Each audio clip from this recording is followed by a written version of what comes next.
كثيرا. أما بعد فقد قال الله تبارك وتعالى في كلامه المجيد والفرقان الحميد: وجعلنا من الماء كل شيء حي. وقال تعالى: أفرأيتم الماء الذي تشربون أأنتم أنزلتموه من المزن أم نحن المنزلون.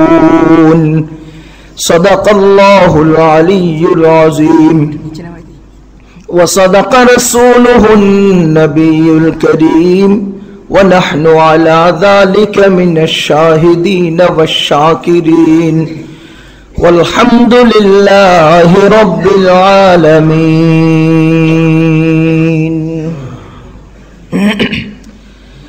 আলহামদুলিল্লাহ, সবাই বলি আলহামদুলিল্লাহ। আল্লাহ রব্বুল আলামিনের অশেষ মেহেরবানি যে আল্লাহ তাআলা আমাদেরকে জুমার নামাজ আদায়ের লক্ষ্যে মসজিদের মতো পুত পবিত্র জমিনে আসার বসার তৌফিক দিয়েছেন। শুকরিয়া আদায় করি আলহামদুলিল্লাহ।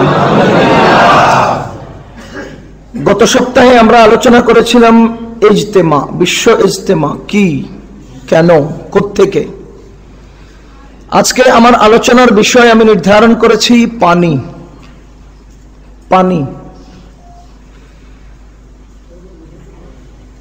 পানি আল্লাহ রাব্বুল আলামিনের দেওয়া একটা বিশেষ নেয়ামত। পানি আল্লাহর নেয়ামত, মখলুক, আল্লাহ বানিয়েছেন। আল্লাহ বানিয়েছেন পানিটা, আল্লাহ বানিয়ে ওই পানি দিয়ে জগতের সব কিছুকে আল্লাহ জীবন দিয়েছেন। পানিটাকে আল্লাহ আলাদা বানিয়েছেন, সেই পানি দিয়ে আবার জগতের সব কিছুকে জীবন দিয়েছেন।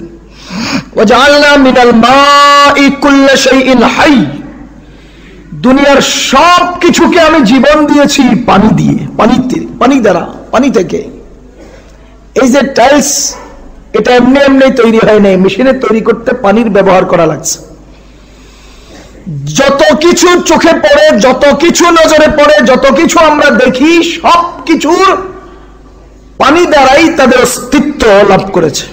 ওয়াজআলনা মিনাল মাই কুল্লা শাইইন হাই, আমি আল্লাহ পানি থেকেই মানুষকে তৈরি করেছি। পানি আলাদা তৈরি করে আল্লাহ পানি দিয়ে জীবনের সবকিছুকে, দুনিয়ার সবকিছুকে জীবন দিয়েছেন।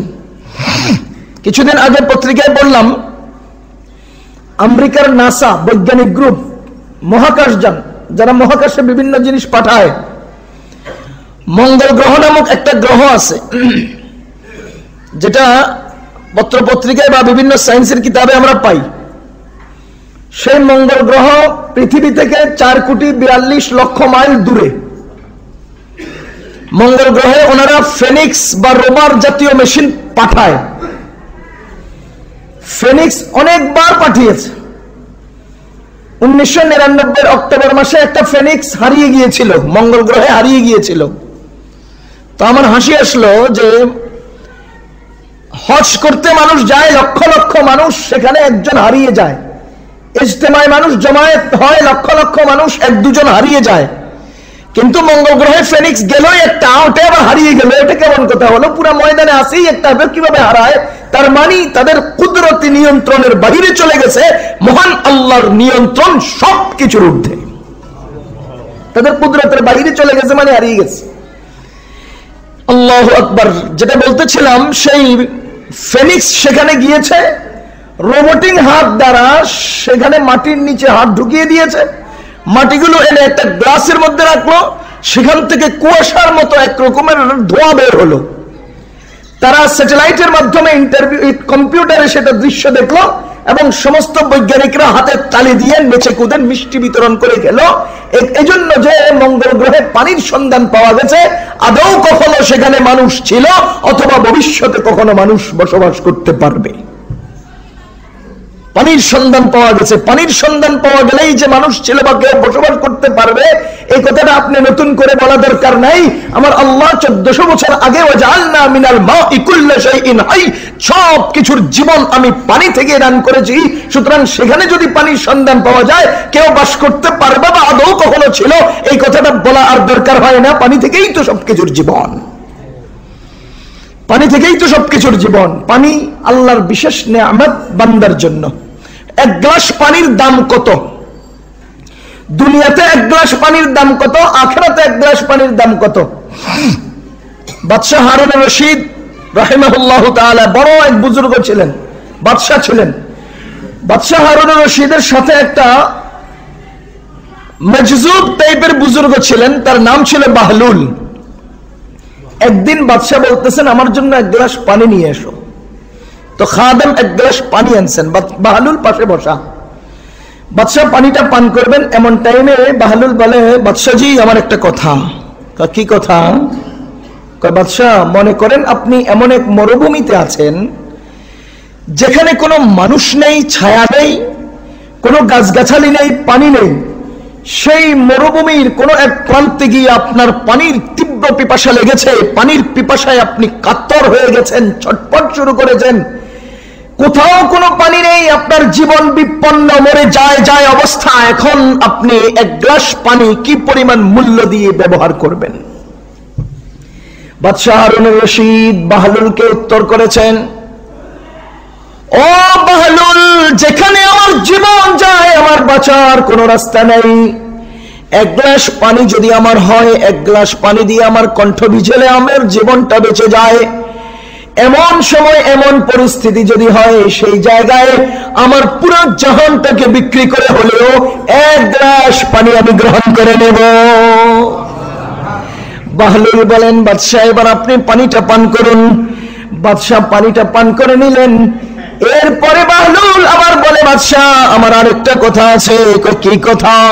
ও বাদশাহ, আপনি পানিটা পান করে নিয়েছেন, এমন একটা রোগ আপনার দেখা দিয়েছে, আপনার পেশাবের নালীটা বন্ধ হয়ে গেছে। ঘটনাচক্রে সেখানে কোনো টিউমার হয়েছে, অথবা কোনো একটা অসুবিধা হয়ে পেশাবের নালীটা আপনার বন্ধ হয়ে গেছে। ও বাদশাহ, জগতের কেউ আপনার এটার চিকিৎসা করতে পারে না। আপনি শুনেছেন পৃথিবীর কোন প্রান্তে একজন মানুষ এই রোগের চিকিৎসা করে, এবং সেই পানিটা আপনি বের করতে পারবেন। ও বাদশাহ, পানিটা পান করেছেন, পেশাবের তীব্র বেগ আপনার সৃষ্টি হয়েছে, তলপেট ব্যথা হয়ে গেছে, আপনি পেশাব করার জন্য ছটপট শুরু করেছেন। ও বাদশাহ, আপনি লাফাতে শুরু করেছেন, আপনার লাফ ঝাপে এক ফোঁটা পানিও নিচে দিয়ে আপনার বের হচ্ছে না। ও বাদশাহ, একজন মানুষ এটার চিকিৎসা করে কি পরিমাণ খরচ দিয়ে আপনার চিকিৎসার ব্যবস্থা করবেন? বাদশাহ বলে, বাহলুল, যদি আমার জীবন যায়, আমার জীবন বাঁচাতে প্রয়োজনে পুরো জাহানটাকে আমি বিক্রি করে দেব। বাহলুল সুন্দর মতে বাদশাকে সম্বোধন করে বলেন, ও বাদশাহ, এক গ্লাস মাত্র পানি আপনি মুখ দিয়ে ঢুকালেন, এক গ্লাস পানি আপনি নিচে দিয়ে বের করলেন, একটা গ্লাস পানিকে খেলেন আর বের করলেন, পুরো জাহানটাকে আপনি দুইবার বিক্রি করলেন। ও আল্লাহর বান্দা, এক গ্লাস পানির কত দাম? পুরো জাহানটাকে বিক্রি করলে, দুইবার বিক্রি করলে যত দাম, এক গ্লাস পানির তত দাম বাদশাহ হারুনের মুখ দিয়ে বাহলুল বুজুর্গ বের করে দিয়েছেন। ঠিক না? আল্লাহ রাব্বুল আলামিন কত হাজার গ্লাস পানি আমাদেরকে পান করাচ্ছেন। ও মুসলমান, এক গ্লাস পানির 1 পয়সা করে যদি মূল্য দিতে হয়, কিয়ামতের ময়দানে কি মূল্য দিতে পারবো খোদার দরবারে? পারবো? এক গ্লাস পানির মূল্য, এক গ্লাস পানির মূল্য পুরো জাহানকে দুবার বিক্রি করার মূল্য আল্লাহ রাব্বুল আলামিন বাদশা শাহজাহানের মুখে বাহলুলের মাধ্যমে বের করে দিয়েছেন। ও মুসলমান, দুনিয়ায় এক গ্লাস পানির কত দাম, কিয়ামতের ময়দানে আখিরাতে এক গ্লাস পানির কত মূল্য হবে? রাসূল করিম সরকার দো জাহান সাইয়্যিদুল মুরসালিন মুহাম্মদুর রাসূলুল্লাহ সাল্লাল্লাহু আলাইহি ওয়াসাল্লাম ইরশাদ করেন, কিয়ামতের মাঠে এক লোক 500 বছরের সওয়াব নিয়ে উপস্থিত হবে। কত বছরের? 500 বছরের নেকি নিয়ে উপস্থিত হবে। আল্লাহ রাব্বুল আলামিন একজন ফেরেশতাকে বলবেন, ও আমার ফেরেশতা, আমার এই বান্দাকে আমার রহমত দিয়ে জান্নাতে পৌঁছায় আসো। আল্লাহু আকবার কবীরা। এই লোকের মনে প্রশ্ন জাগছে, 500 বছরের নেকি নিয়ে আসলাম, আর আল্লাহ কয় তার রহমত দিয়ে আমার জান্নাত দিবে। আমি ইমাম সাহেব ব্যবসায়ীর কাছে গেলাম, আলুওয়ালারে বললাম ভাই আমাকে 2 কেজি আলু দেন। 50 টাকার নোট বের করে দিলাম। বেচারা 50 টাকার নোটটা পকেটে ঢুকাইয়া কর্মচারীরে কয়, হে হুজুর রে আল্লাহর রাস্তা 2 কেজি আলু দিয়ে। কোন তো মেজাজটা খারাপ হবে না? তা তুই আমার 50 টাকা পকেটে কিনলে আলিস, আমার 50 টাকা পকেটে নিয়ে এরপরে হুজুর রে আল্লাহর রাস্তায় 2 কেজি আলু দিয়ে দে। যদি হুজুর রে আল্লাহর রাস্তায় দিতে হতো তাহলে তো টাকা না নিয়ে দিতে হতো। ওই ব্যক্তির মনে প্রশ্ন এসেছে, যে আমি 500 বছরের ইবাদত নিয়ে আসলাম, অথচ আমার আল্লাহ কি বলেন, আমার রহমত দিয়ে ওরে জান্নাত দিয়ে দে। তো আমার 500 বছরের ইবাদতের কি দাম রইল? আল্লাহ তাআলা মনের খবর জানেন কিনা? ইয়ালামু খাইনাতাল আয়ুন ওয়া মা তুখফিস সুদূর।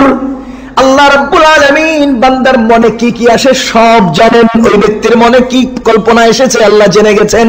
আমার আল্লাহ রাব্বুল আলামিন বলেন, ও আমার ফেরেশতা, আমার এই বান্দাটাকে জাহান্নামের চতুর্দিকে ঘুরে নিয়ে আসো, জাহান্নামকে ঢেকে রেখো, বহু দূর দিয়ে একটুখানি ঘুরে নিয়ে আসো। এবার ফেরেশতারা তাকে নিয়ে রওনা হলেন। ও আল্লাহর বান্দা, জাহান্নামটাকে ঢেকে রাখা হলো।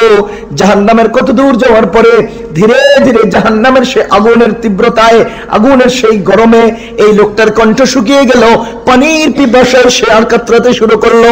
এবার সাথে যাওয়া সে ফেরেশতাদের কাছে পানি চাইতে লাগলো। ও আল্লাহর বান্দা, আমাকে এক গ্লাস পানির ব্যবস্থা করে দেন, আরেক গ্লাস পানির ব্যবস্থা করে দেন। ও মুসলমান, আরিসার ঘাটে গাড়ি যখন জ্যাম লাগে, তখন আমরা আরো আগে আগে দেখেছিলাম এই সমস্ত দাউদকান্দি গৌরীপুরের জ্যাম যখন লম্বা হয়, তখন দেখেছিলাম কিছু কিছু ছেলেরা জগ গ্লাস নিয়ে গ্লাসে গ্লাসে পানি বিক্রি করতো। আজকে আল্লাহর মেহেরবানিতে বোতলে সারা দুনিয়াতে পানির ব্যবস্থা, মেহেরবান আল্লাহ সর্বত্র ব্যাপকভাবে পানির ব্যবস্থা করে দিয়েছে। এক গ্লাস পানি বিক্রি করার জন্য এই লোকটা যখন এক গ্লাস পানির জন্য কাতরাতে শুরু করলো, এক গ্লাস পানি চাই, পানি ব্যবস্থা করে দাও। এবার কোথাও থেকে এক গ্লাস পানি পাওয়া যাচ্ছে না। ও মুসলমান, একজন ফেরেশতা এক গ্লাস পানি নিয়ে আসতেছে। এই লোকটা দেখে তাকে ডাক দিল, ভাই আমাকে এক গ্লাস পানি দাও। কয় এখানে বিনা পয়সায় কোনো পানি দেওয়া হয় না। কয় কি পয়সা লাগবে? কয় দুনিয়ার টাকা, ডলার এবং রিয়াল আমার এখানে কাজে আসে না। এই জায়গায় যদি দিতে হয় শুধুমাত্র নেক আমল দিতে হবে। কয় কতটুকু নেক আমল লাগবে? কয় তোমার কাছে কদ্দুর নেক আমল আছে? কয় আমার কাছে যা আছে লাগবে কত? কয় তোমার কাছে আছে কত? আমার কাছে 500 বছরের ইবাদত আছে। তোমার 500 বছরের ইবাদত দিয়া এক গ্লাস পানি তো পাওয়া যাবে না। কয় ভাই দয়া করে আমাকে 500 বছরের ইবাদত নিয়ে যাও, এক গ্লাস পানি আমাকে ব্যবস্থা করে দাও। সেই লোকটা 500 বছরের ইবাদত নিয়ে গেল, এক গ্লাস পানি তাকে দিল। ওই এক গ্লাস পানি মুখের মধ্যে ঢেলেছে। গরম তাওয়ার মধ্যে যেমন এক গ্লাস পানি ঢাললে ছেদ করে শুকিয়ে যায়, তেমনি তার কণ্ঠনালী, শুকনা কণ্ঠনালীতে এক গ্লাস পানি দেওয়াতে সাথে সাথে সেটা শেষ হয়ে গেছে। 500 বছরের ইবাদত তার হাত ছাড়া হয়ে গেছে। আল্লাহ ডেকে বলেন, ও আমার ফেরেশতা নিয়ে আসো তাকে। আল্লাহর দরবারে এসে বলে, ও আল্লাহ, আপনার রহমত ছাড়া আমার কোনো পথ নাই। আল্লাহ কয়, আমি তো আগেই বলছিলাম এই কথাটা, আমি তো আগেই বলছিলাম এই কথাটা। বলেন কিয়ামতের মাঠে হাসরে এক গ্লাস পানির মূল্য 500 বছরের ইবাদত। দুনিয়াতে এক গ্লাস পানির মূল্য 2 বার পুরো জাহানকে বিক্রি করা। কি পরিমাণ নিয়ামত আল্লাহ আমাদের জন্য রেখেছেন। এই পানি থেকেই আমার সৃষ্টি, এই পানি থেকেই মানুষের সৃষ্টি। ইন্না খালাকনাকুম মিন নুতফা, আমি তোমাদেরকে একটা নুতফা পানির ফোঁটা থেকে সৃষ্টি করেছি। মানুষ একটা নাপাক পানির ফোঁটা থেকে তৈরি হয়েছে। এক ফোঁটা পানিকে আল্লাহ কুদরতি হাতে নিয়ন্ত্রণ করে, লালন পালন করে, মায়ের রেহেমে, মায়ের পেটে সেখানে এত সুন্দরভাবে লালন পালন করেছেন।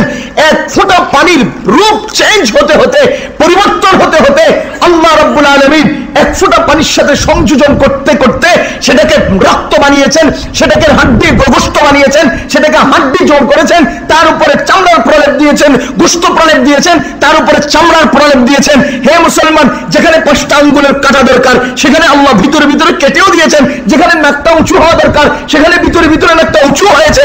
যেখানে একটা চোখ দরকার সেখানে আল্লাহ চোখও দিয়েছেন। যেখানে ছিদ্র আর ফাঁকা দরকার সেখানে ছিদ্র ফাঁকাও তৈরি করেছেন। এক ফোঁটা পানি থেকে কিভাবে আল্লাহ লালন করেছেন, কিভাবে আল্লাহ এটাকে কুদরতি মেশিন দ্বারা এভাবে তৈরি করেছেন। হে মুসলমান, ভেবে দেখুন কোত্থেকে আমি তৈরি হয়েছি, কোথায় এসে আমার সৃষ্টি শেষ হয়েছে। আল্লাহু আকবার কবীরা। ইন্না খালাকনাকুম মিন নুতফা, আমি মানুষকে তৈরি করেছি এক ফোঁটা পানি থেকে। এক ফোঁটা পানি থেকে।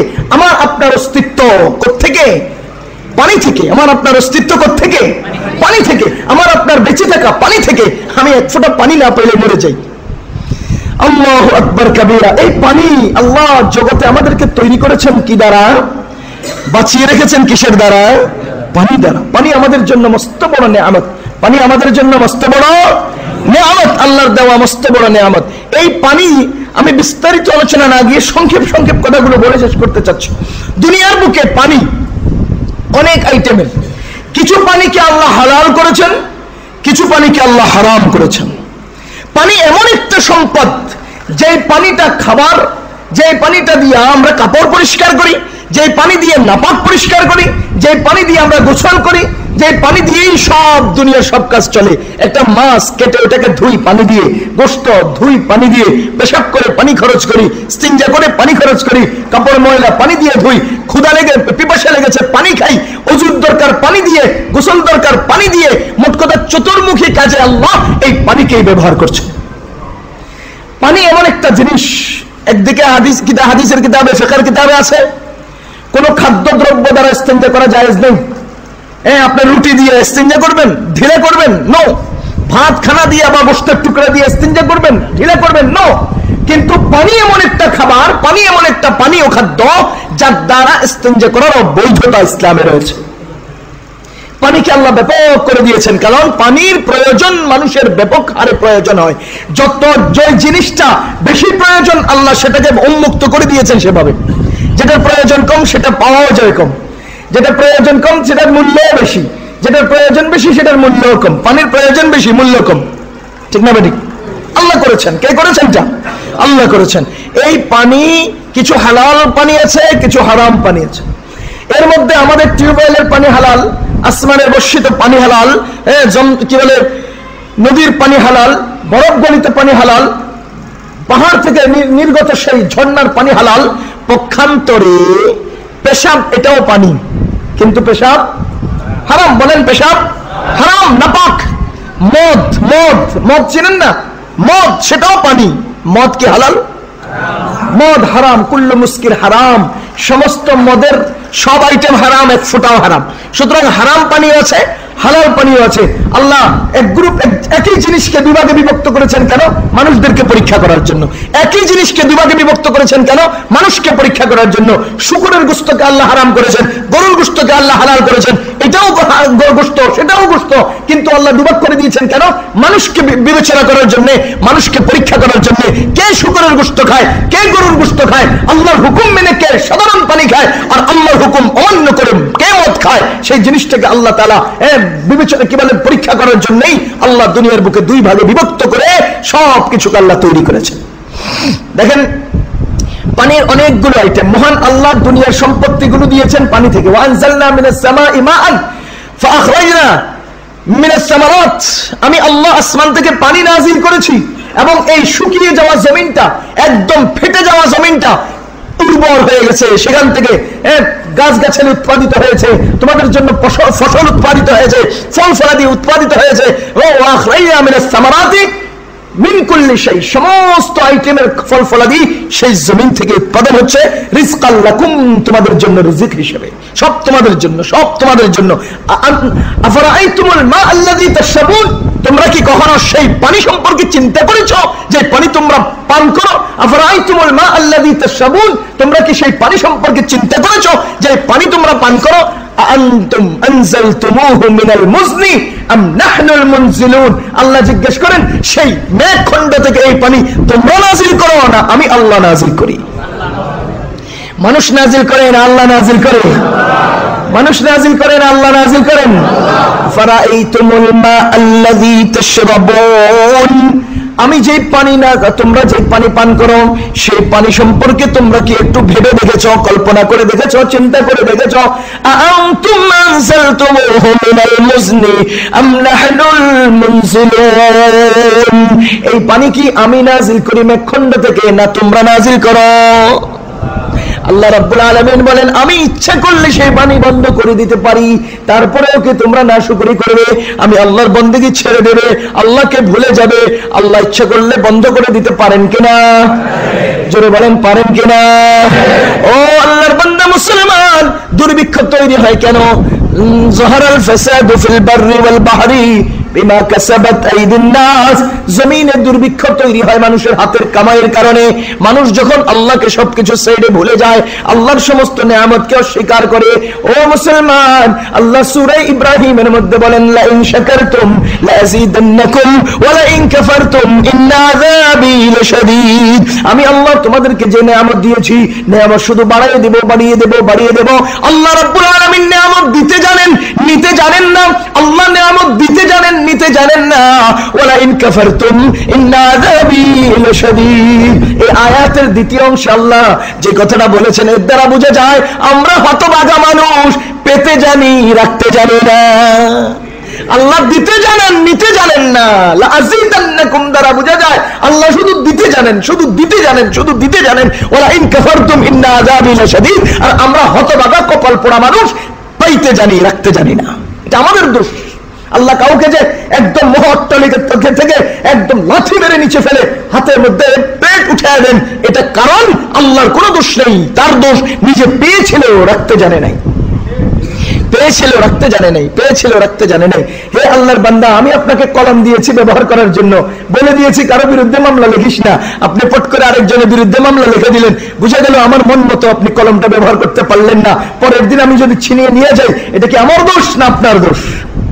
আপনার দোষ। যে মতে চলতে বলেছি সে মতে চলেন নাই, উল্টা করেছেন। বুঝা গেল আপনাকে যে জিম্মাদারি দেওয়া হয়েছে, জিম্মাদারির উপযুক্ত নন আপনি, কারণ আপনি উপযুক্ত হারে ব্যবহার করতে পারছেন না। এজন্য আমি আপনাকে দিয়েছিলাম জিম্মাদারি, আপনাকে বলেছিলাম সোজা চলো।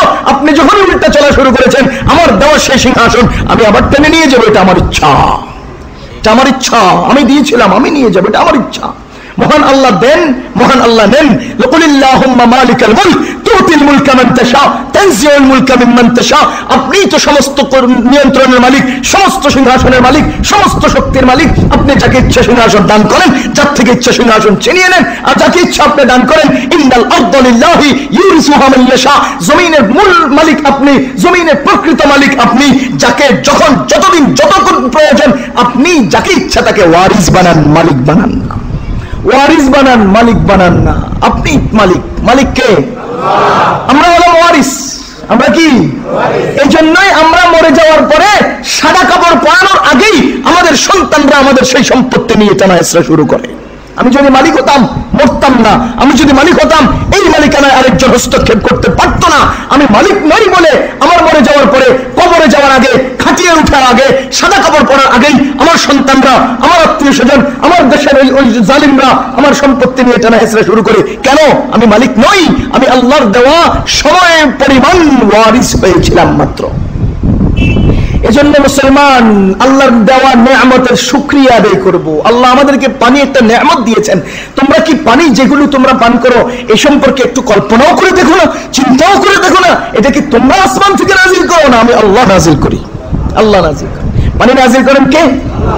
এই পানি যখন জমিনে পড়ে, জমিনটা তখন উর্বর হয়ে যায়, সেখান থেকে ধান হয়, সেখান থেকে ফল ফলাদি হয়, সেখান থেকে ফসল হয়। এই সবগুলো কি গরু ছাগলের জন্য না মানুষের জন্য? আল্লাহ বলেন রিজকান লাকুম, তোমাদের রিজকের জন্য, তোমাদের রিজকের জন্য। ভাই, দুনিয়ার সবকিছুর মূল হলো ফ্রি। দুনিয়ার সবকিছুর মূল কি? ফ্রি। এমনি এমনি ফাও মজ্জান। একটা গাছ আপনি বিচিটা ফেললেন, সেখান থেকে একটা গাছ উঠে গেল। যতদিন আপনার জমিনে গাছটা দাঁড়ানো আছে ততদিন তার কোনো মূল্য নেই। কেটে ফেললেন, এবার আপনি নিজে ব্যবহার করেন, মূল্যবান। আরেকজনের কাছে বিক্রি করেন, মূল্যবান। নদীতে শত শত কোটি টাকার মাছ বড় হচ্ছে, কে বড় করতেছে, কে পালতেছে, কে খাওয়াচ্ছে?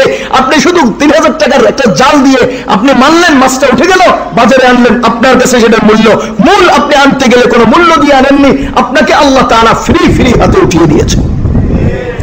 সবকিছুর আসল হলো ফ্রি, সবকিছুর আসল হলো ফ্রি। সবকিছুর আসল মূল হলো ফ্রি, কিন্তু জগতের নিয়ন্ত্রণ রক্ষা করার জন্য কারো হাতে চলে গেলে তার মূল্য আল্লাহ নির্ধারণ করেছেন। কেন? যদি হাতে চলে আসার পরেও ফ্রি হইতো, তাহলে আপনার টুপি আমি নিয়ে যেতাম, আপনার মোবাইল আমি নিয়ে যেতাম, আমারটা আপনি নিয়ে যেতেন, আপনারটা আমি নিতাম, আরেকজনের নিত গা। এই যে টানা হেসরা, মানুষের মধ্যে সামাজিক অবক্ষয়, এই যে ঝগড়া ফাসাদের সৃষ্টি হওয়ার সম্ভাবনা, এটাকে কন্ট্রোল করার জন্য আল্লাহ আসল দিয়েছেন ফ্রি, কারো হাতে দিয়ে করে দিয়েছেন মূল্যবান। নিয়ন্ত্রণ রক্ষা, মূল দিয়েছেন ফ্রি, কিন্তু হাতে উঠিয়ে দিয়ে তখন দাম করে দিয়েছেন। এই সব কিছুর নিয়ম আল্লাহ তাআলা আসল দিয়েছেন ফ্রি, আসল দিয়েছেন ফ্রি। এই পানিগুলো আমাদেরকে ফ্রি দিয়েছেন, এই যে একটা গাছগাছালি আমাদেরকে ফ্রি দিয়েছেন, সব কিছুর মূল হলো ফ্রি। এই যে মাইকটা, এটা তৈরি করার পরে এটাকে সাইজ করে আলাদা একটা মেশিন বানানোর পরে এটা দাম হয়েছে, কিন্তু এটা যেই জিনিস দিয়ে বানিয়েছে, সেটা যেই জিনিস দিয়ে বানিয়েছে, সেটা যেই জিনিস দিয়ে বানিয়েছে, হিসাব করে দেখবেন সবকিছুর আসল মূল্য আছে ফ্রি। আল্লাহ দিয়েছেন। কে দিয়েছেন? আল্লাহ। আল্লাহ আমাদেরকে আল্লাহ পানি দিয়েছেন, পানি থেকে সবকিছুর উৎপত্তি, সবকিছুর উৎপাদন। এই পানির মধ্যে হালাল হারাম, পাক না পাক, আমি অতি সংক্ষেপে একটা বিষয় এভাবে বলতে চাই। মানুষ পান করে, পানি পান করে না, মানুষের পান করা থেকে যাওয়া পানিটার হুকুম কি? মানুষ একটা পাত্র থেকে পানি পান করলো, পান করার পরে যে পানিটা রয়ে গেল, এই পানিটার হুকুম কি? এই পানিটার হুকুম অতি সংক্ষেপে আমি আপনাদেরকে বলে যাচ্ছি। যিনি পান করেন তার উপর বিবেচনা করে পানির হুকুম আসবে। পানি পান করা করবেন দুই গ্রুপে, হয়তো মানুষে পান করবে অথবা অমানুষে পান করবে। অমানুষ মানে জীবজন্তু, জানোয়ার, জীবজন্তু, জানোয়ার। মানুষ পান করবে অথবা অমানুষ পান করবে। পাত্রের মধ্যে থেকে যাওয়া অবশিষ্ট পানিটার হুকুম, এটাকে আরবিতে বলে সুর, বাংলাতে বলে ঝুটা বা উচ্ছিষ্ট, অথবা পাত্রে থেকে যাওয়া অবশিষ্ট পানি, এটার হুকুম কি? পান করবেন যিনি, তার উপর ভিত্তি করে এই মাসলাটা আসবে। পান করছে মানুষ অথবা অমানুষ। অমানুষ, মানুষ হলে দুই প্রকার, হয়তো মানুষটা মুসলমান হবে অথবা অমুসলমান হবে, হয়তো মানুষটা মুসলমান হবে অথবা অমুসলমান হবে। একটা বিষয় আগে বলে রাখি, যেই পান করুক তার মুখে যদি নাপাকি থাকে তাহলে ওই পানিটা নাপাক হয়ে যাবে। মানুষে পান করুক অমানুষে পান করুক, যেই পান করুক, মুখে যদি নাপাকি থাকে তাহলে ওই পানিটা নাপাক হয়ে যাবে। হ্যাঁ, আমার আলোচনার বিষয় হলো যদি তাদের মুখে নাপাকি না থাকে। এবার পানি পান করছেন মানুষ দুই গ্রুপ, এক গ্রুপ মুসলিম আর এক গ্রুপ অমুসলিম। মুসলিম পান করুক অমুসলিম পান করুক, মুখে নাপাকি না থাকলে তার রেখে যাওয়া পানিটা পাক, তার রেখে যাওয়া পানিটা পাক। কিন্তু মুসলমানের জন্য আলাদা একটা বৈশিষ্ট্য আছে, যেটা মুসলমানের জন্য নেই। রাসূলুল্লাহ সাল্লাল্লাহু আলাইহি ওয়াসাল্লাম বলেন, সূরুল মুমিনি শিফা, মুমিনদের অবশিষ্ট পানিটা রোগ মুক্তি, নিরাময়, ঔষধ। এটা কি? ঔষধ। ঔষধ রোগ দুই প্রকার, একটা মনের রোগ, একটা তনের রোগ, শরীরের রোগ। রোগ কয় প্রকার? একটা মনের রোগ, একটা শরীরের রোগ। শরীরের রোগ মাথা ব্যথা হয়, শরীরের রোগ ডায়াবেটিস হয়, শরীরের রোগ প্রেসার হয়। মনের রোগ হলো অহংকার, মনের রোগ হলো হিংসা, মনের রোগ হলো বংশ, মনের রোগ হলো আরেকজনকে ছোট মনে করা, মনের রোগ হলো নিজেকে বড় মনে করা। এই সব হলো মনের রোগ। তো রাসূল সাল্লাল্লাহু আলাইহি ওয়াসাল্লাম বলেন, মুমিনের শিফা, অবশিষ্ট পানি হলো শিফা। যেই ব্যক্তি আজকে আমার পান করার পরে অবশিষ্ট পানিটা, সেই গ্লাসের পানিটা পান করতে পারলো, সেই লোকের শারীরিক যেমন সমস্যার সমাধান আল্লাহ করবেন, তার মানসিক রোগের সমাধান করবেন। মহান আল্লাহ তাআলা তার মন থেকে অহংকারের মতো মস্ত বড় রোগ মুক্ত করে দিবেন। দেখেন, আমরা আজকে সমাজের মধ্যে এমন একটা সিস্টেম করে নিয়েছি, আমি পান করলে সেই গ্লাসে পানিটা ফেলে দিয়ে আবার পানি গ্লাসটাকে ধুইয়া তারপরে আবার পান করতে হবে। এতই যদি বাহাদুর হন, পকেটে গ্লাস লয়ে হাইটেন, রাস্তায় রাস্তায় আরেকজনের ব্যবহৃত গ্লাস ব্যবহার করেন না, নিজের পকেটে গ্লাস নিয়ে হাইটেন। সূরুল মুমিনি শিফাউন, মুমিনের পান করার পর অবশিষ্ট পানিটা ঔষধ, যেটা শারীরিক রোগের ঔষধ, মানসিক রোগের ঔষধ। যদি সেটা পান করতে পারে, বুঝা যাবে এই লোকের মনে অহংকার নাই। তাইলে মানসিক রোগের চিকিৎসা হলো কিনা? বলেন হলো কিনা? বুঝা গেল?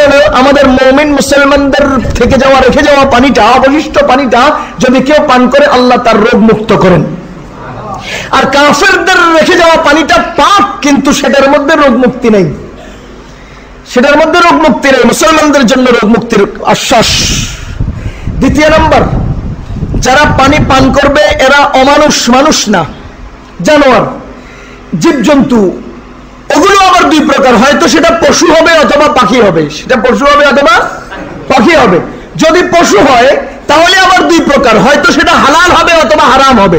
পশুদের মধ্যে যদি হালাল হয় তাহলে সমস্ত হালাল পশুর পান করার পরে অবশিষ্ট পানিটা পাক।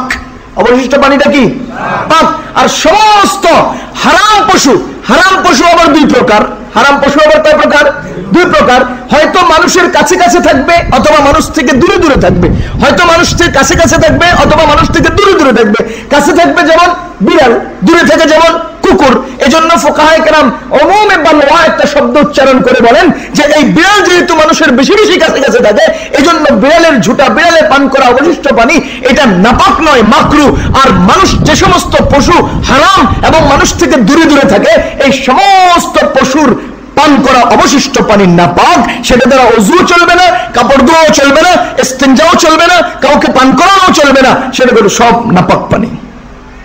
আর বিড়ালের পানি মাকরু। যদি কারো কাছে বিড়ালের পান করা পানি ছাড়া অন্য জগতের কোনো পানি না থাকে, তখন সেই পানি দিয়ে সে ওযু করতে পারবে কারাহাতের সাথে। তখন কি করবে? ওযু করতে পারবে কারাহাতের সাথে, তায়াম্মুমও করবে, ওযুও করবে। সেই লোকটা কাপড় চোপড় ব্যবহার ধুতে পারবে কারাহাতের সাথে। সুতরাং সেগুলো না ব্যবহার করা উত্তম, তবে ব্যবহার করলে করতে পারে। কেন? এটা মানুষের কাছে কাছে থাকে। আর যদি সেই পান করে নেওয়ালা পাখি হয়, তাহলে পাখি হালাল হোক হারাম হোক, পাখিটা হালাল হোক হারাম হোক, পাখি পান করা অবশিষ্ট পানি পাক। পাখি পান করা অবশিষ্ট পানি পাক। সুতরাং আল্লাহ তাআলা যে পানিগুলো আমাদের জন্য দিয়েছেন, এগুলোর অনেক মাসআলা আছে ভাই। তো যাহা হোক, বলার উদ্দেশ্য হলো আল্লাহ আমাদেরকে এক ফোঁটা পানি থেকে তৈরি করেছেন, আল্লাহ আমাদেরকে বাঁচিয়ে রেখেছেন এই পানি থেকে। আল্লাহ আসমান থেকে আমাদের জন্য পানি নাযিল করেন, সেইখান থেকে শস্য ইত্যাদি উৎপাদিত হয়, আমাদের জন্য রিজিক হিসেবে সেখানে থাকে। আল্লাহ রাব্বুল আলামিন গরুর বাটের মধ্যে আল্লাহ সাদা সাদা কিছু পানি রেখেছেন, সেটা আমাদের জন্য রিজিক। সেই দুধগুলো আমাদের জন্য রিজিক। মহান আল্লাহ রাব্বুল আলামিন মৌমাছির মুখ থেকে কিছু কিছু পানিকে মৌচাকের মধ্যে জমা করে সেখান থেকে কিছু মধু তৈরি করেন, সেই মধুটাও আমাদের জন্য রিজিক, সেটা আমাদের জন্য শেফা। আল্লাহ দুধ রেখেছেন আমাদের জন্য, আল্লাহ মধু বানিয়েছেন আমাদের জন্য, আল্লাহ তাআলা পানি তৈরি করেছেন আমাদের জন্য, পানি থেকে শস্যাদি উৎপাদন করেছেন আমাদের জন্য, মানুষকে বাঁচিয়ে রেখেছেন পানি থেকে। আল্লাহ জগতে কি পরিমাণ পানি, কত আইটেমের পানি, কত রঙের পানি, কত সুরতের পানি আল্লাহ আমাদের জন্য তৈরি করে রেখেছেন। হে বান্দা, আপনারা যে পানি পান করেন সেটা সম্পর্কে কি একটুখানিও চিন্তা করেন না? সেটা কি আসমান থেকে আপনি নাযিল করেন না আমি আল্লাহ নাযিল করি? কে নাযিল করেন? আল্লাহ। এই পানিগুলো আল্লাহ কার জন্য তৈরি করেছেন? আমাদের জন্য। আমাদেরকে কেন তৈরি করেছেন? এই পানির মধ্যে দুনিয়াতে অন্যতম একটা পানি আছে, জমজমের পানি। কিসের পানি? জমজমের পানি। হযরত ইসমাঈল আলাইহিস সালাম সেই মক্কা নগরীর পাহাড়ের চিপায় পড়েছিলেন, নবজাত শিশু, ছোট্ট বাচ্চা, মুখে পানি দেওয়ার মতো পানি নেই। হযরত হাজরা আলাইহিস সালাম সাফা এবং মারওয়ায় পানির তালাশে মরিচিকার কিচিমিচি দেখে তিনি পাগল প্রায় ছুটে বেড়াচ্ছেন। সাতবার সাই করেছেন, পানির তালাশে দৌড়াদৌড়ি করেছেন। মহান আল্লাহ হযরত ইসমাঈল আলাইহিস সালামের পায়ের আঘাতে সেখান থেকে পানির একটা ঝর্ণা বয়ে দিয়েছেন। সেদিন থেকে শুরু হয়ে পানি অদ্যাবধি পানি সেখান থেকে জারি আছে। রাসূল করিম সাল্লাল্লাহু আলাইহি ওয়াসাল্লাম ইরশাদ করেন, যে ব্যক্তি জমজমের পানি যেই নিয়ত করে খাবে, পান করবে, আল্লাহ তার সেই নিয়ত পূরণ করে দেবেন। যে ব্যক্তি যেই নিয়তে জমজমের পানি পান করবে, আল্লাহ সেই নিয়ত তার পূরণ করে দিবেন। জমজমের পানি, আল্লাহু আকবার কাবীরা। মাঝখানে শুধু একদিন আমের নামে এক জালিম বাদশা জমজমকে বন্ধ করে দিয়েছিল, মাঝখান দিয়ে কিছুদিন হযরত রাসূল সাল্লাল্লাহু আলাইহি ওয়াসাল্লামের দাদা আব্দুল মুত্তালিব স্বপ্নে দেখে সেই জমজম তার সন্তানদেরকে নিয়ে আবার উদ্ধার করেছেন, আবার চালু করেছেন। নবীজির দাদা আব্দুল মুত্তালিব জমজম চালু করেছেন, মানে আল্লাহর দেওয়া স্বপ্ন দিয়ে তিনি দেখেছেন এবং নিজের সন্তানদেরকে নিয়ে সেটা আবার উদ্ধার করেছেন। সেখান থেকে জারি হয়েছে। আজ পর্যন্ত এক ফোঁটা পানিও সেই জমজম থেকে কমে নাই। লক্ষ লক্ষ মানুষ প্রতি বছর, প্রতিদিন, প্রতি হাজার হাজার কোটি লিটার পানি পান করে যাচ্ছে। হাজার হাজার কোটি লিটার পানি পান করে যাচ্ছে। আল্লাহর মেহেরবানিতে এক ফোঁটা পানি আজ পর্যন্ত কমে নাই। হে আল্লাহর বান্দা, মক্কা মদিনায় যারা গিয়েছেন দেখেছেন মাউল বারদ, একদম ঠান্ডা পানি, আরেক জায়গায় গরম পানি, এভাবে জমজমের পানিগুলো যখন এভাবে টিপ দেয় মেশিনে, সা করে পানি আসতে থাকে, কি ঠান্ডা কি মোলায়েম। মানুষেরা পানিটা দিয়ে পান করে, সেটা দিয়ে ওযু করে, সেই পানিটা মাথায় দেয়, সেই পানিটা পিছনে দেয়, সেই পানিটা পুরো শরীরে বয়ে দিচ্ছে। সেই জায়গায় এমন ব্যবস্থাপনা করা আছে, আল্লাহু আকবার কবীরা। এত মানুষ, এত কোটি মানুষ, এত কোটি কোটি লিটার পানি ব্যবহার করে চলছে, এক ফোঁটা পানিও মহান আল্লাহ সেখান থেকে কমান নাই। কোত্থেকে সেটা দিচ্ছেন, কার জন্য দিচ্ছেন, কে দিচ্ছেন? মহান আল্লাহ দিচ্ছেন। কোত্থেকে দিচ্ছেন? তার কুদরতি হাত থেকে দিচ্ছেন। কার জন্য দিচ্ছেন? এই মানুষের জন্য দিচ্ছেন। হে মানুষ, তারপরেও কি তোমরা চিন্তা করো না, এই জমজমের পানিটা আমি আল্লাহ তোমাদের জন্য দিয়েছি, চালু করে রেখেছি, তোমরা সেখান থেকে পান করো, ব্যবহার করো, নিয়ে যাও, বাসায় পর্যন্ত পান করো, বিদেশ নিয়ে যাও, দেশে বিদেশে নিয়ে যাও, এত সব পানি আমি তোমাদের জন্য দিয়েছি। তোমরা কি একটু চিন্তাও করো না সেই পানি সম্পর্কে? আফরাইতুমুল মা আল্লাযী তাশরাবুন, যে পানি তোমরা পান করছো এই সম্পর্কে তোমরা একটু কল্পনা চিন্তা করে দেখো না, কে করেছেন, কে করেছেন? আল্লাহ ইচ্ছা করলে পারেন না বন্ধ করে দিতে? এক সেকেন্ডের ব্যাপার মহান আল্লাহ দুনিয়ার সমস্ত মাখলুক খতম করে দিতে পারেন, পারেন না? নিজের কুদরতি, নিজের রহমতে, নিজের দয়ায় অনুগ্রহে আল্লাহ সবাইকে বাঁচিয়ে রেখেছেন, সবাইকে বাঁচিয়ে রেখেছেন। এজন্য ভাই জমজমের পানি আল্লাহ আমাদের জন্য নেয়ামত হিসেবে রেখেছেন। কিয়ামতের ময়দানে মহান আল্লাহ রাসূল সাল্লাল্লাহু আলাইহি ওয়াসাল্লামের জন্য বিশেষ একটা পানির নহর রেখেছেন, যেটাকে হাউজে কাউসার বলি আমরা। যেটাকে কি বলি? হাউজে কাউসার। রাসূলুল্লাহ সাল্লাল্লাহু আলাইহি ওয়াসাল্লাম ইরশাদ করেন, আমার হাউজ তথা হাউজে কাউসার, ইন্না আতাইনাকাল কাউসার। আল্লাহ বলেন শুধুমাত্র আপনাকে আপনার বৈশিষ্ট্যের জন্য, আপনার মর্যাদা উন্নত করার জন্য কিয়ামতের ময়দানে কারো জন্য নয়, শুধু আপনার জন্য আমি হাউজে কাউসার বরাদ্দ রেখেছি। রাসূলুল্লাহ সাল্লাল্লাহু আলাইহি ওয়াসাল্লাম বলেন, এক মাস অতিক্রম করলে যত দূর যাওয়া যায় আমার সেই হাউজ এক মাসের দূরত্ব লম্বা। ডানে বামে কোনো কম বেশ নেই, এক মাসের দূরত্ব লম্বা তো এক মাসের দূরত্ব চওড়া। এত বিশাল সেই হাউজ, এত বিশাল সেই হাউজ। আবিয়াদু মিনাল লবন, দুধের চেয়েও অনেক সাদা, সুন্দর, শুভ্র, সুন্দর পানি। আতিয়াবু মিনাল মিস্ক, আল্লাহু আকবার, মিশকে আম্বর থেকেও অতি বেশি সুগন্ধিযুক্ত, মধুর চেয়েও বেশি মিষ্ট সেই হাউজের পানি।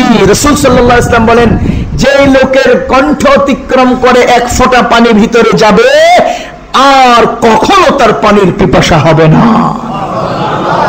আর কখনো তার পানির পিপাসা হবে না। নবীজি বলতেছেন, কিয়ামতের মাঠে আমি সিংহাসনের মধ্যে বসে থাকবো। আকাশের নক্ষত্র দেখেছো তোমরা? জি ইয়া রাসূলুল্লাহ, দেখেছি। আকাশের নক্ষত্রের চেয়ে বেশি পরিমাণে পান পাত্র, হাউজে কাউসারের পানি পান করানোর জন্য পাত্র আল্লাহ আমার জন্য বরাদ্দ করে রেখেছেন। আকাশের নক্ষত্রের চেয়ে বেশি পরিমাণে পানপাত্র রয়েছে। আমি সিংহাসনে বসে থাকবো, আমার উম্মতরা কাতারে কাতারে কাতারে কাতারে আসতে থাকবে, আমি নিজের হাতে সে হাউস পান করাবো। যার কণ্ঠ অতিক্রম করে এক ফোঁটা পানি পেটে চলে যাবে, ওই ব্যক্তির আর কোশ্চেন কালেও পানির পিপাসা হবে না। আল্লাহু আকবার কবীরা। নবীজি বলতেছেন একটা গ্রুপ, ভাই খেয়াল করে শুনেন, নবীজি বলছেন একটা গ্রুপ আসতে থাকবে, আসতে থাকবে, আসতে থাকবে। এই গ্রুপের আমাকে তারা দেখবে, আমি তাদেরকে দেখব। এত কাছে চলে আসবে যে আমি তাদেরকে দেখতেছি, তারা আমাকে দেখতেছে। এমন সময়ে তাদের সামনে একটা পর্দা টেনে দেওয়া হবে, হাইল করে দেওয়া হবে। আমি বলবো তারা আমার দলের, তাদেরকে আমার কাছে নিয়ে আসো। তখন ফেরেশতারা বলবে, ইয়া রাসূলুল্লাহ আপনি জানেন না, ইয়া রাসূলুল্লাহ আপনি জানেন না তারা আপনার পরে কি পরিমাণ নতুন জিনিস আপনার ধর্মের মধ্যে সংযোজন করেছে। হে আল্লাহর রাসূল আপনি জানেন না। নবীজি তখন সাথে সাথে বলবেন, সুহকান সুহকান লিমান গায়্যারা বাদি, আমার চলে আসার পরে আমার ধর্মের মধ্যে যারা হস্তক্ষেপ করেছে এদেরকে অর্ধমুখী করে ধাক্কিয়ে জাহান্নামে নিক্ষেপ করে দাও। হে আল্লাহর বান্দা, আমি উদাহরণস্বরূপ বলছি, কেউ মাইন্ড করবেন না, কাউকে ছোট করার জন্য না।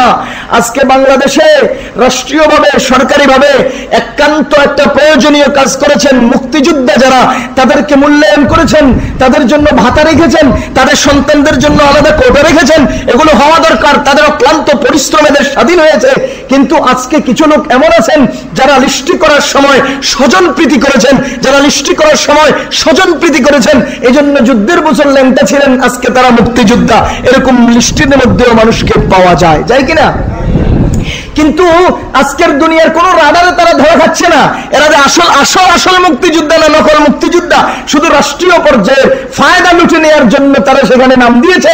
যারা লিস্টি করেছেন তারা হয়তো কি স্বজন প্রীতি করেছেন, টাকা দিয়ে তারা লিস্টিতে নাম দিয়ে দিয়েছেন।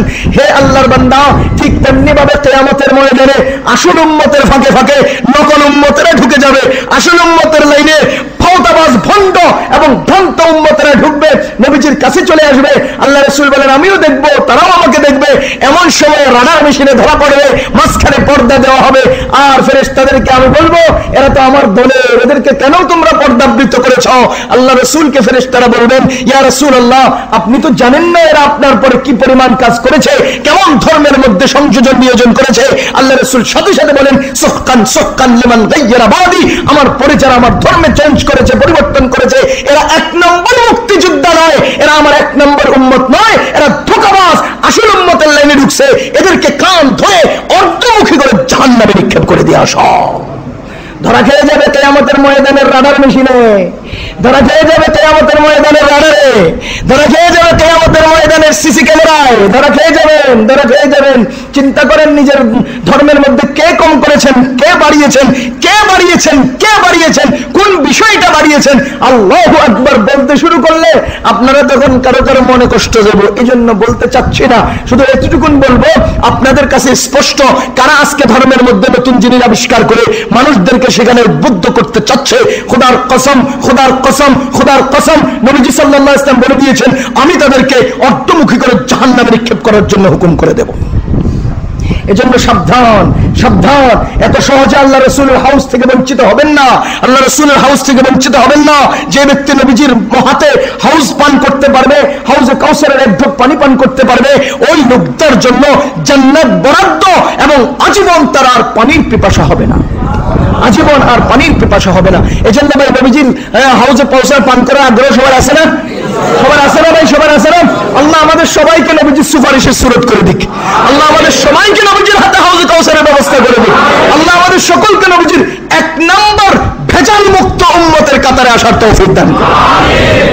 এরপরে আল্লাহ আবার পানি রেখেছেন আমাদের জন্য জান্নাতে। মাসালুল জান্নাতিল্লাতী ওয়াইদাল মুত্তাকুন ফিহা আনহারুম মিন মাইন গায়রি আসিন ওয়া আনহারুম মিন লাবানিন লাম ইয়াতাগায়্যার তা'মু ওয়া আনহারুম মিন আসালিন মুসাফফা ওয়া লাহুম ফিহা মিন কুল্লিস সামারাতি ওয়া মাগফিরাতুম মির রাব্বিহিম।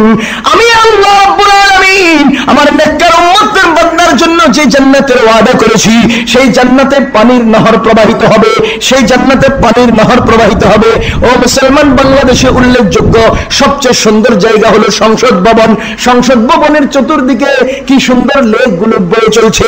এরকম বাড়ি যদি আপনার থাকে, যার চতুর্দিকে পানির নহর প্রবাহিত হতে থাকবে, একই সাথে যদি দুধের নহর থাকে, একই সাথে যদি মদের একেবারে শরাবের নহর থাকে, একই সাথে যদি মধুর নহর থাকে, এ মুসলমান শুধু পানির নহর, যেই পানিটা আজকে কতদিন হয়ে গেছে, নীলসা হয়ে গেছে, দুর্গন্ধ হয়ে গেছে, তারপরেও এই বাড়িটাকে দেখতে সুন্দর লাগে, এই ঘরটাকে দেখতে সুন্দর লাগে।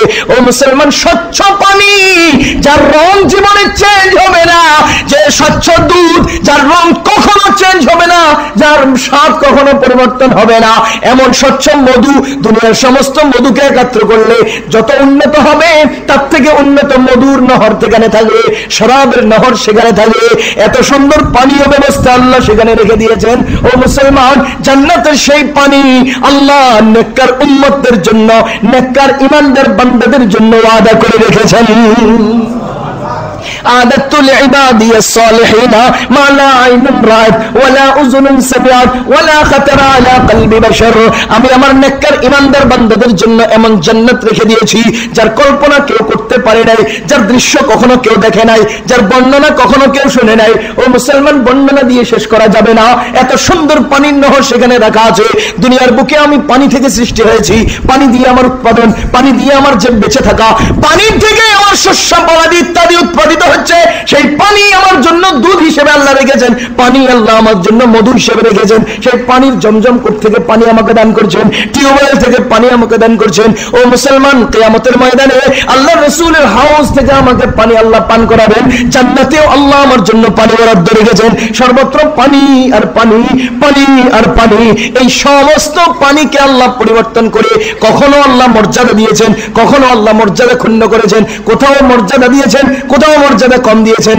এই জন্য সর্বশ্রেষ্ঠ পানি জমজমের পানি ব্যবহার করতে চেষ্টা করব। শ্রেষ্ঠ পানি নবীজির হাতের কিয়ামতের ময়দানে হাউজের পানি পান করার চেষ্টা করব। এবং সর্বশেষ জান্নাতের পানি অর্জনের জন্য আমরা প্রস্তুত এবং মজবুত ভাবে তৈরি থাকবো। পারবো না ইনশাআল্লাহ? দুনিয়ার পানি ব্যবহার করলাম, হাসরের পানি থেকে বঞ্চিত হলাম, লাভ হলো না, লস হয়ে গেল। দুনিয়ার সব পানি ব্যবহার করলাম, মদ বামদ দিয়ে খাইলাম, টাটকা টাটকা খাইলাম। যে ব্যক্তি দুনিয়ার মদ খেব, ওই বেটা জান্নাতের পানি তুমি বঞ্চিত হইব, ওই লোক জান্নাতের পানি থেকে বঞ্চিত হবে।